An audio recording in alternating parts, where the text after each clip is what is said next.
आज जहानाबाद के अरबल मोड़ पर जो है मगही चौपाल के माध्यम से लोगों को जागरूक किया जा रहा है कि हमारी जो मातृभाषा है, पूर्वज लोग या जो हमारे पूर्व लोग जो है मगही में जब बात करते थे उसको हमसे विसर्जन, हम लोग जो नया पीढ़ी है उस भाषा को विसर्जन करने के कगार पर हम लोग पहुंचे। गौतम पराशर जी लगातार जो है हमसे बातचीत हो रही थी कि मगही के भाषा को जो है 8वीं सूची में जोड़कर और उसको एक संवैधानिक दर्जा दिलाया जाए। चूंकि मगह का क्षेत्र जो है जहां से हम लोग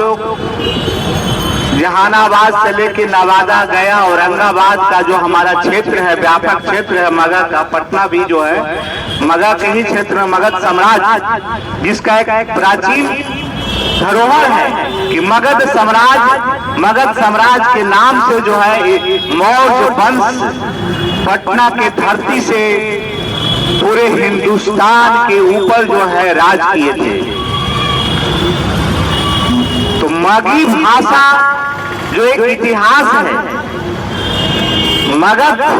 की धरती का एक सुनहरा भविष्य है, लेकिन हम युवा लोग अपनी मातृभाषा माँ, जिसको जननी कहते हैं, जो हमें जन्म दिया, हम उस भाषा से दूर होते चले गए। जबकि आज आप चले जाइए हर क्षेत्र में मैथिली के रहने वाले लोग मैथिली भाषा को जो है संवैधानिक दर्जा के लिए दिल्ली तक का आंदोलन उन्होंने सफल तय किया और संघर्ष के बाद उनको एक अच्छे परिणाम मिला। हमारा जो मगध क्षेत्र है, मगध क्षेत्र के वासी जो भी मगध के वासी हैं, कहीं भी बाजार में मिले तो भाई मगही के उच्चारण, मगही का जो शब्द है उसको बोलकर जो है एक आनंद जो आपके अंदर मिलेगा। आप दिल्ली, गुजरात कहीं चले जाते हैं तो भोजपुरी का भाषा, तो भोजपुरिया लोग एक दूसरे में बात करके और इतना आनंदित होते हैं, इसलिए आनंदित होते हैं कि जिस मिट्टी में उन्होंने जन्म लिया है उस मिट्टी का साथी उनको प्रदेश में प्राप्त हो गया, जिससे उनकी जो है खुशी का ठिकाना नहीं रहता है। उसी प्रकार से हमारा जो मगही जो भाषा है, जिसको हम जिससे दूर हो गए हैं उसको अपनाने की जरूरत है। आज जो भी गौतम पराशर जी के साथ जो भी साथी हैं, एक कलाकार भी हैं हमारे साथ, कई साथी जो हैं, ये लोग मगही भाषा के लिए जो संघर्ष इन्होंने छेड़ा है, मैं चाहता हूं कि संघर्ष में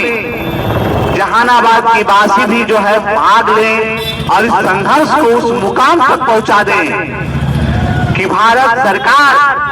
को जो है मगही भाषा को 8वीं सूची में संवैधानिक दर्जा मिले